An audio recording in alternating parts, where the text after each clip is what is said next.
Well, good afternoon and welcome to Midday Live. We're broadcasting worldwide from our studios here at Adesanwe in Accra. Coming up in the bulletin this afternoon. The Food and Drugs Authority is still investigating an incident that led to the death of 5 persons in Akakpo Kope after they ate Banku and Okro Sugu. We're speaking to the FDA for updates. Meanwhile, the DCE of the Southern says he suspects foul play. Now, security expert criticizes joint police-military deployment for operations. We'll find out under what circumstances the military can be deployed alongside the police.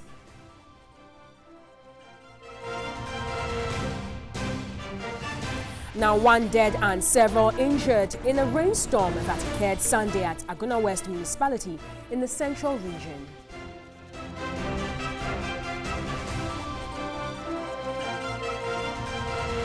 And on the international front, internet has been restored in Cameroon's Anglophone regions.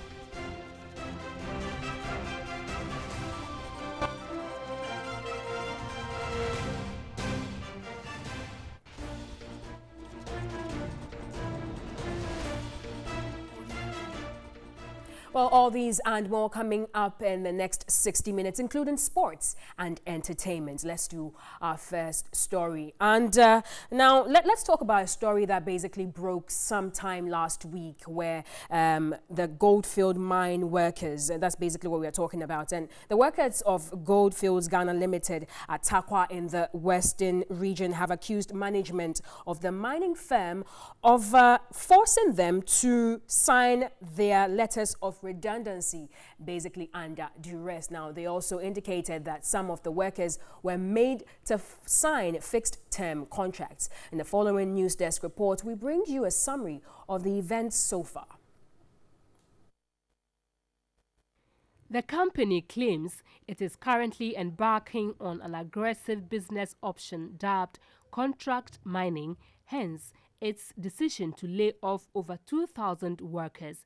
The retrenchment is expected to affect most of its miners at the Tarkwa mine. Goldfields Limited says the layoff is to allow it hire a contractor to operate its biggest mine in Ghana.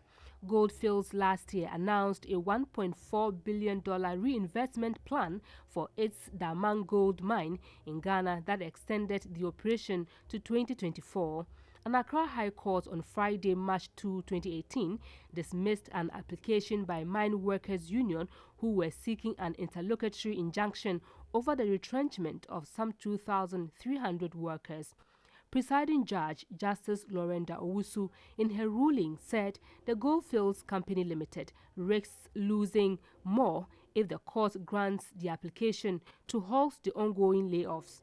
The court action, initiated in December last year, accused the company of relying on reasons not allowed under law to carry out the retrenchment exercise. This, the workers contended, included the aging fleet of its machinery and the short span of the Tarkwa mine. Lawyers for the company insisted they were acting within the Labour Act. Justice Lorenda Owusu dismissed the application by the mine workers, stating the company risks losing more if the court holds the ongoing layoffs before a determination of the substantive matter on whether they acted within law. Meanwhile, leadership of the Ghana mine workers has filed an appeal against the ruling by the High Court. Leadership of the union expressed dismay at the ruling by the High Court, describing it as shocking. The Parliamentary Select Committee on Mines and Energy has scheduled Wednesday, March 7, to meet with the leadership of the union to deliberate on the issue.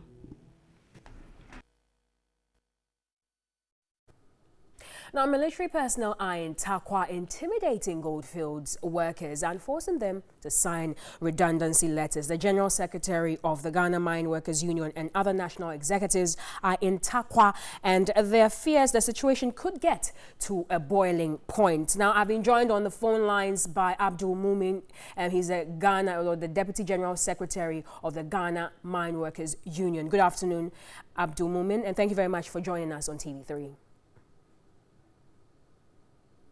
Good afternoon, Abdul Mumin. Yeah, good afternoon, Solace. All right. Thank you very much for joining us this afternoon. A pleasure.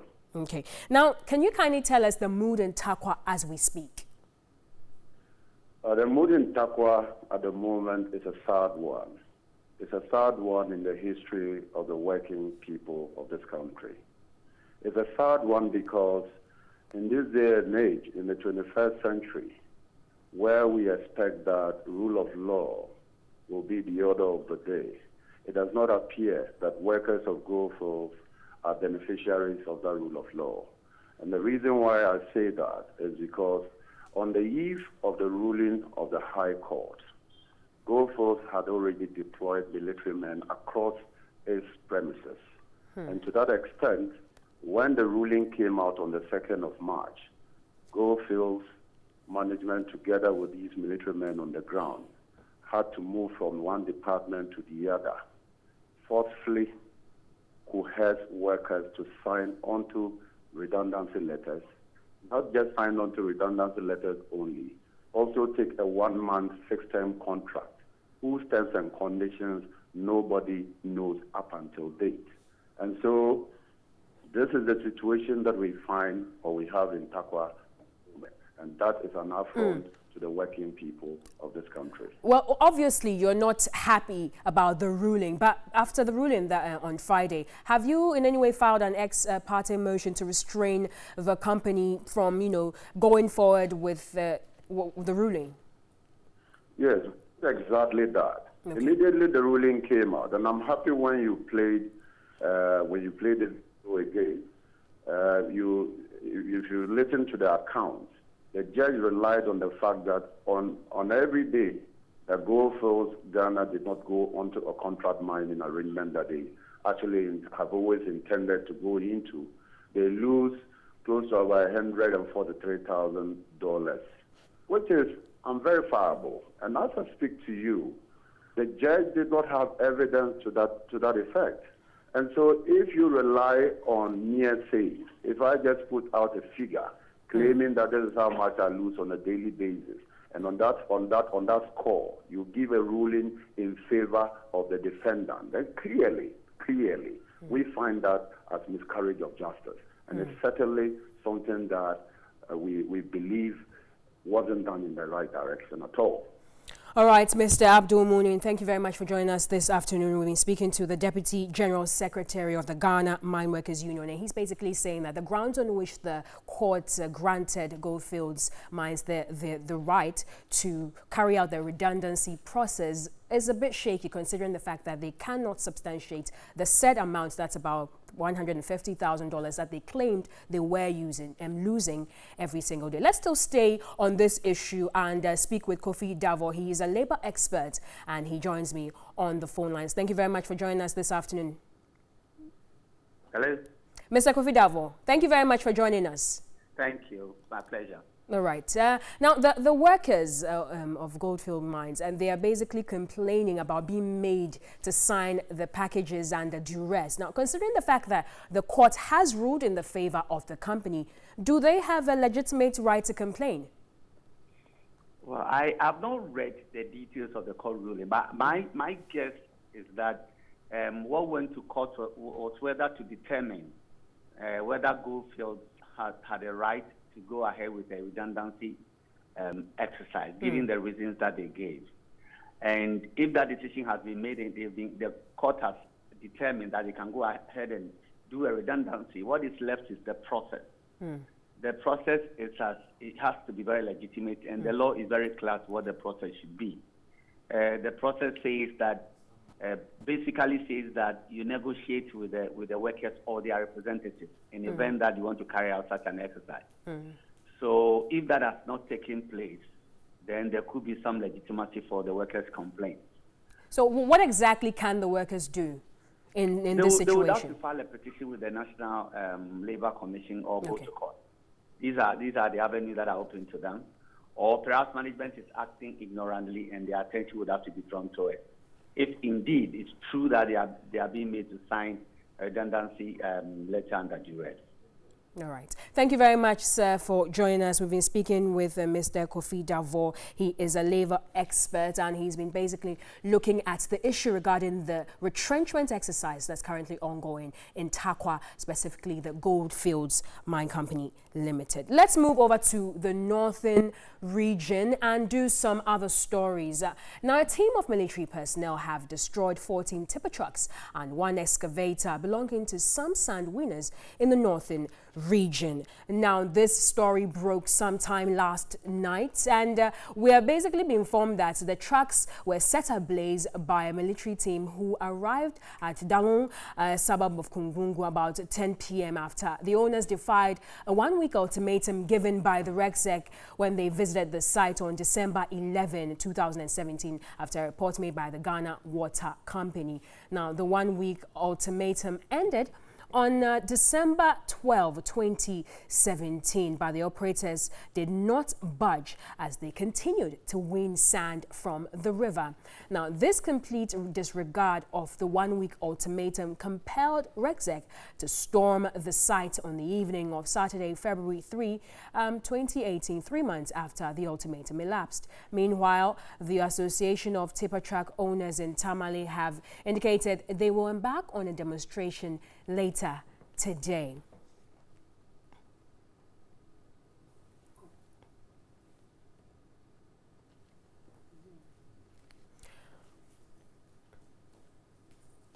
All right, so we've been joined on Skype by Adam Bona. He is a security expert. Good afternoon, sir, and many thanks for joining us. Good afternoon. Good afternoon to your viewers. Yeah. Okay. Now, sir, this is not the first time mining equipment have been seized and burned. What do you think the reason is for this trend?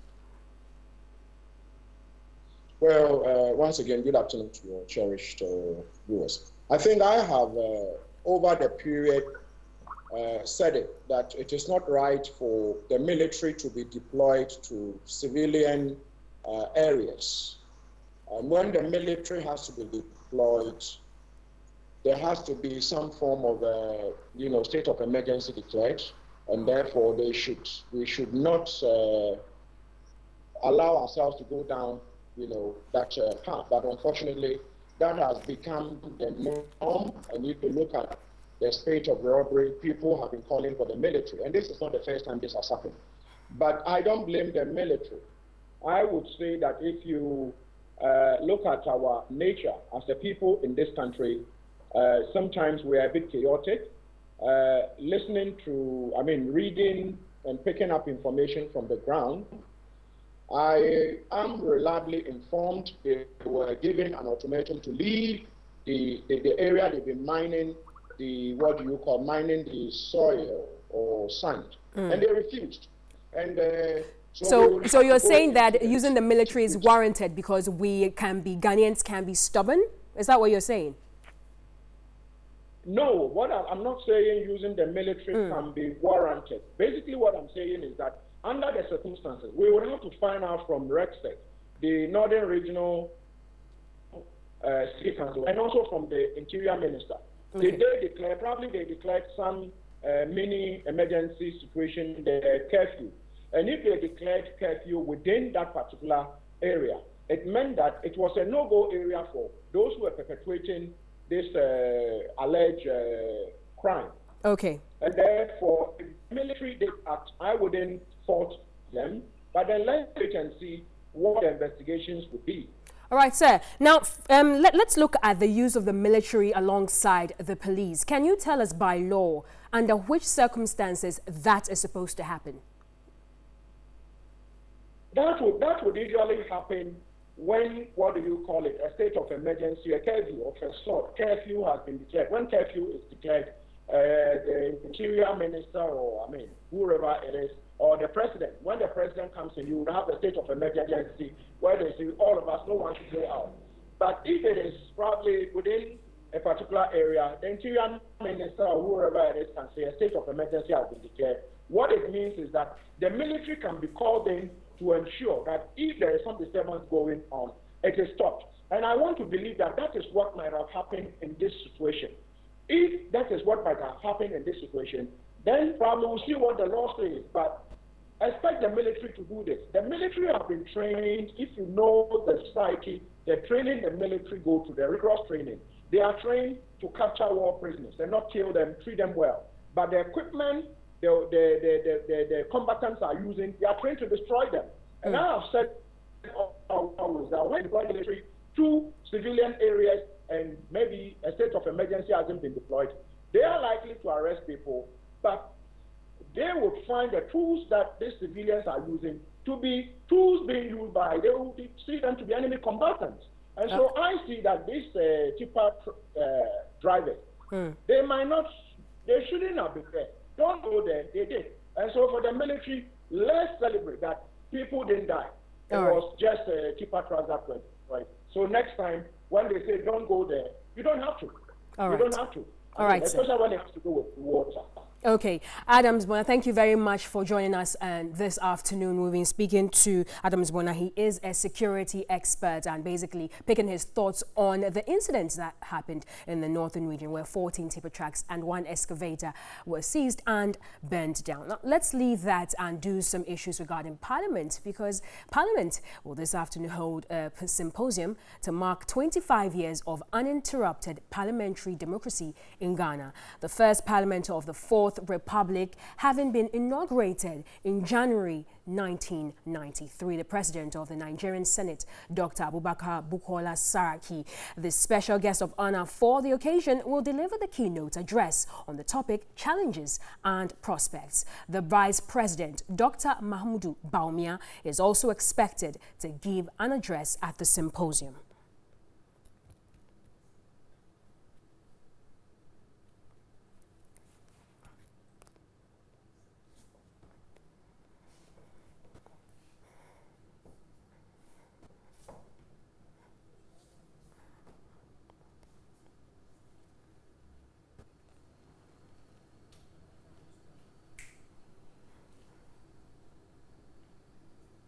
All right, now the Vice President, Dr. Bawumia, is calling for an increase in intra-Africa trade and investment to reduce the overdependence on foreign donors. Now, Dr. Mahmoud Bawumia made the observation during a courtesy call on him at the Flagstaff House by the President of the Nigerian Senate. President of the Nigerian Senate, Dr. Abubakar Bukola Saraki, led the delegation to pay the courtesy call on the Vice President. The Speaker of Parliament, Professor Mike Aaron Okwe, was also present. The delegation is in Ghana for the symposium by Parliament and Ghana's 61st independence celebrations. The Vice President underscored Ghana's cooperation with Nigeria, which has over the years yielded positive results.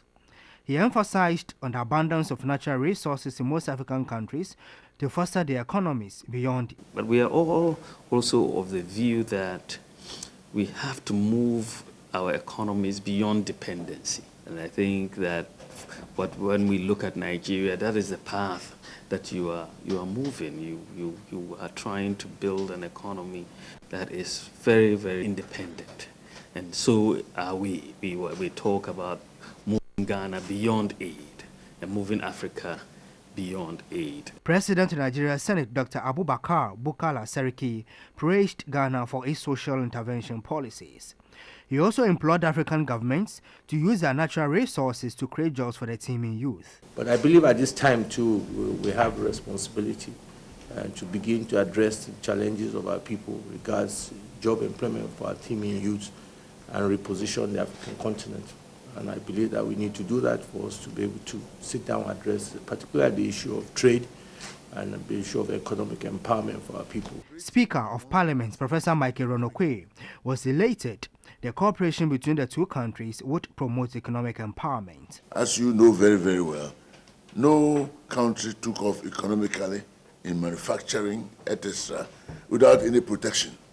And we are today being told, don't protect your local industries. It means forever we will never get there.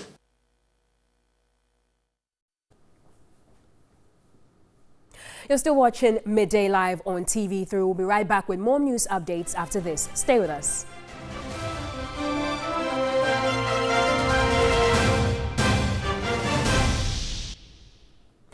Welcome back to Midday Live, and now to some worrying news. At least 6 people have died, with others in critical condition after eating banku and okro soup at Akakpokope village in the South Tongu district of the Volta region. Now, a team of officials from the Food and Drugs Authority have been dispatched to the community to ascertain what exactly caused these deaths. Now, the mysterious deaths have sent shivers down the spines of people in the area.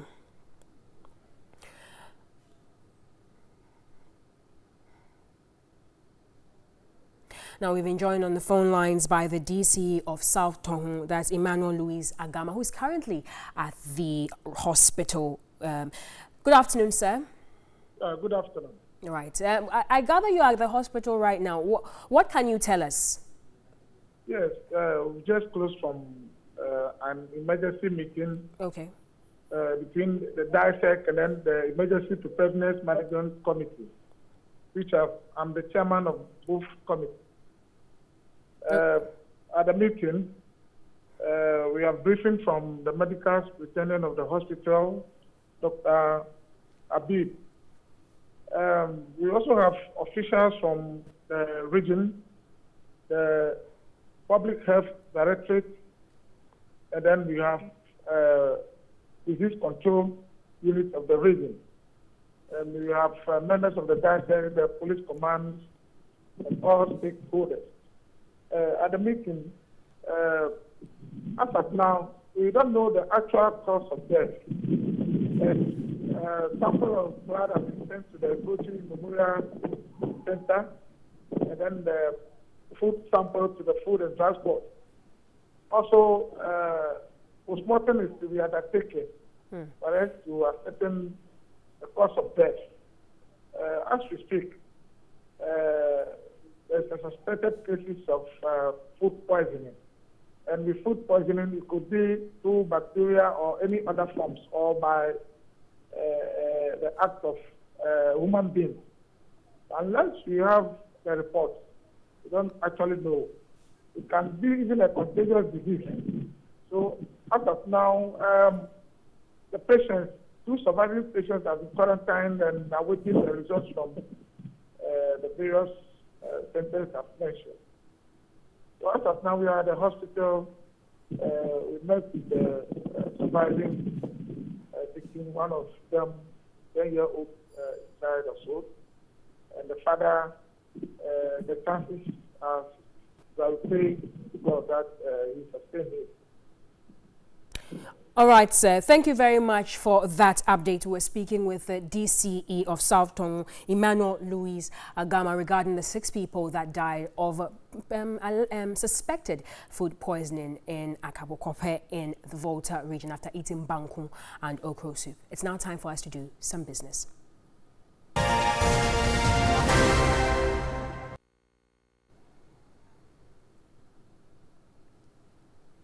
In business this afternoon, the Customs Division of the Ghana Revenue Authority has impounded a cargo truck carrying 45 drums of uncustomed ethyl alcohol at Techiman in the Bono Ahafo region. Now, excise duty on the consignment is estimated at 35,000 cedis. The truck with registration number AS5135X was impounded following a tip-off. The consignment was concealed in 107 drums to avoid payment of duty. The duty element of this item, which are about 45, drums, is about 35,000, which have been lost, but for the vigilance of this good citizen of Ghana who gave it the information. The sector commander appealed to the public to assist in volunteering information on criminal activities. We are calling on all Ghanaians to help us do what they expect us to do. Say that we shouldn't allow some few to damage the nation. The revenue is what is badly needed to help us build the roads, the hospitals, sustain our hospitals and all those things. And if we allow some few to maximize their own profit at the expense of all Ghanaians, I think we are all losing. Alcohol is classified among goods which attract high duty. Traders therefore resort to various means to evade the payment of taxes. Now to some tech business, and Samsung has announced improved security features that will protect users' content with the new Galaxy S9 and S9 Plus. These enhanced security features include intelligent scan and dedicated fingerprint. According to the CEO and president of Samsung Electronics Africa, Song Yoon, security of its customers was a priority in modeling the S9 and the S9 Plus. We'll be bringing you more details on this particular story and in our subsequent bulletins. Don't forget that you can also tune in live on Facebook as well as 3news.com for this particular bulletin and other bulletins. Let's do some other business stories. And cocoa farmers at Abisim in the East Achim municipality of the Eastern region wants government to make subsidized cocoa inputs available and accessible. Now, they said although inputs have been subsidized, they were unable to buy more. This is a report by Yvonne Nikwe. Abisim is a predominantly farming community with cocoa cultivation as the mainstay of the people. Their inability to buy input, the farmers claim, is affecting cocoa production. Some of the farmers say they are producing below their potential due to the unavailability of input. The farmers want subsidized fertilizers, pesticides, among others, readily available on the market and support to get the input for their farms. The cocoa farmers also appealed for modern equipment to enable them expand their farms.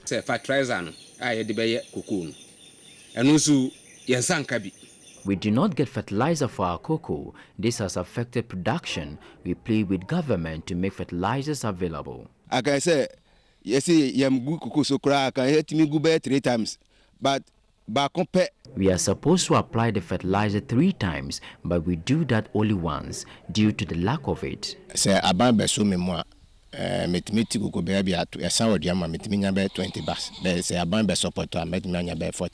We plead with government to make fertilizers available. Most of the cocoa farmers are aged, threatening the future sustainability of the cash crop. Government intends to record an increased production of 1 million tons. All right, now let's take a look at what Alfred Okanse had to say in terms of an interview, an exclusive interview with the head of Samsung regarding the S9 and the S9 Plus.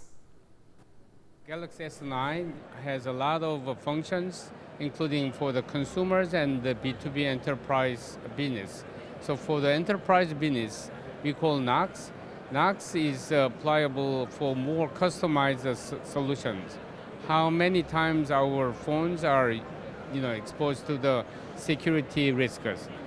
We have enhanced the security softwares, which will be customized for the customers.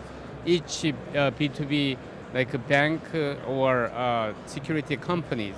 So the best solution we developed is more customized in details to provide what based on the environment. So Galaxy S9 has a much enhanced solution for the enhanced software this time. Fantastic. Now, the bit also about the, home security. I'm looking at a mother, a Ghanaian mother who's out there watching and has a nanny but still wants to keep an eye on the nanny at home. How does the S9 or S9 Plus enable that to happen? So we call that Samsung One Connected. So normally there are a lot of steps to get connected between mobile phone and to the monitors at home. So Samsung the new solution with combined with Galaxy S9 is there is no separate the applications software download, just easy, simple to connect it, and that's the only workable Samsung security program, which is NOx. So now you don't have to worry about any hackers or any interruptions for the watching home securities with the Samsung Galaxy S9. If you take the photos of what you are eating and what you are working, it will calculate all the calories you are consuming or the food. So if you take a picture with what you are going to eat, it calculates how many calories you will take, and when you are walking, the Galaxy S9 will check what your calorie consumption. So every time you will see how many calories we take and how many calories we used. So you will recommend eat food like vegetables or more steak at this point, or even recommend skip the lunch or dinner based on the calorie consumption. Well, that's all for business news this afternoon. We'll be right back with more news updates after this. Don't go away.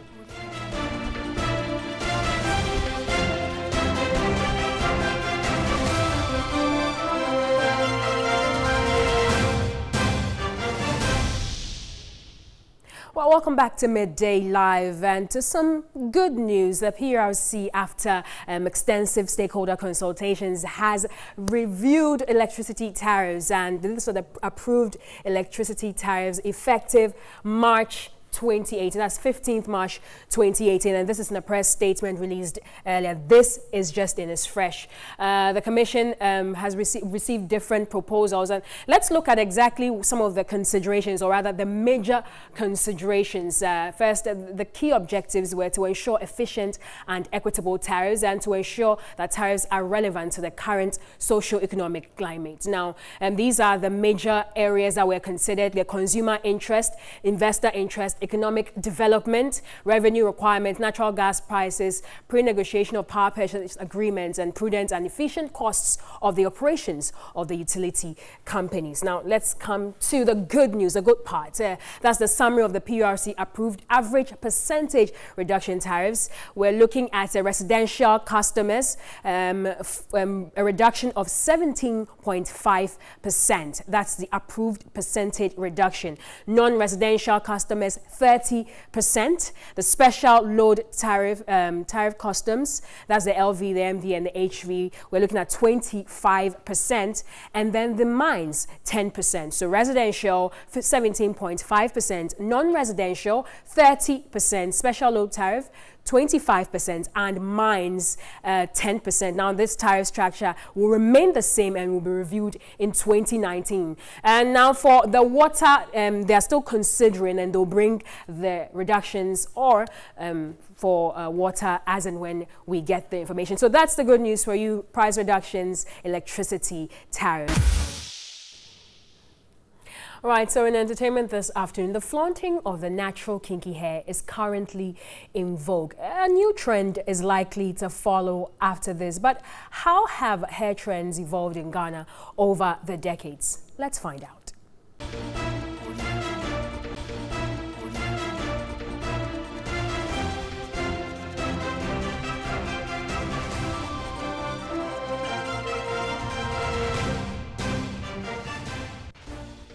Well, good afternoon and welcome to Midday Live. We're broadcasting worldwide from our studios here at Adesanwe in Accra. Coming up in the bulletin this afternoon, the Food and Drugs Authority is still investigating an incident that led to the death of 5 persons in Akakpo Kope after they ate Banku and Okro soup. We'll be speaking to the FDA for updates. Meanwhile, the DCE of the South Zone says he suspects foul play. Now, security experts criticizes joint police-military deployment for operations. We'll find out under what circumstances the military can be deployed alongside the police.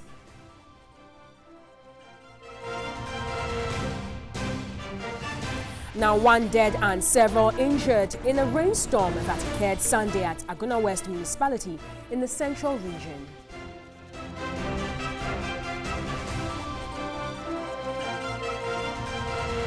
And on the international front, internet has been restored in Cameroon's Anglophone regions.